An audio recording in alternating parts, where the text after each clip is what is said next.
अस्सलाम वालेकुम दोस्तों, जागती आंखों और सुनते कानों को फैसल गफूर का आई एम हिस्टोरियन चैनल पर खुश आमदीद। दोस्तों, आज बात करेंगे शब मराज के बारे में।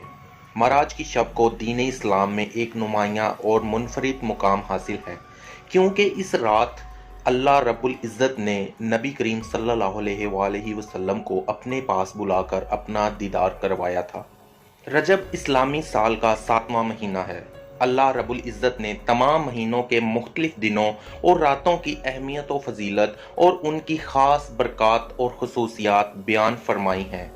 शब मराज जहाँ आम इंसानों को वर्ताए हैरत में डालने वाला वाक़या है, वहीं उसे उम्मत मुसलमा के लिए अजीम फजीलत वाली रात भी करार दिया गया है।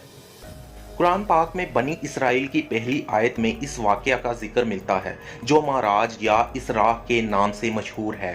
अहादीस में भी इस वाक़े की तफसील मिलती है। शब माराज इंतहाई अफजल और मुबारक रात है, क्योंकि इस रात की निस्बत माराज से है।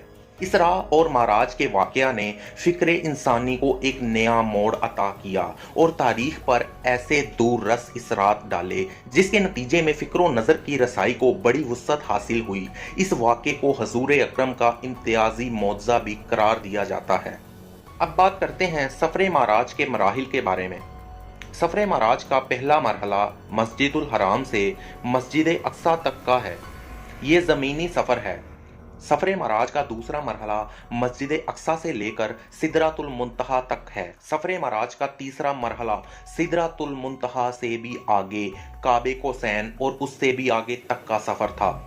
चूँकि ये सफ़र मोहब्बत और अज़मत का सफ़र था और ये मुलाकात और महबूब के ख़ास मुलाकात थी, लिहाजा इस रुदाद मोहब्बत को राज में रखा गया। सूरह नजम में फ़कत इतना फरमाया कि वहाँ अल्लाह ताला ने अपने महबूब सल्लल्लाहु अलैहि वसल्लम को जो राज और प्यार की बातें करना चाहीं वो कर लें, और वापसी पर रब की तरफ से उम्मत के लिए 5 फ़र्ज नमाजों और रमज़ानुल मुबारक के रोज़ों का तोहफ़ा भी लेकर आए।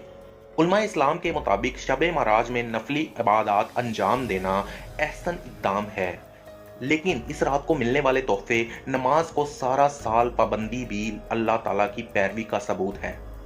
अगर आज का टॉपिक आपको पसंद आया हो तो चैनल को ज़रूर सब्सक्राइब करिएगा। दुआओं में याद रखना और अल्लाह के ज़िक्र का ज़ुबान पे स्वाद रखना। अल्लाह हाफिज़।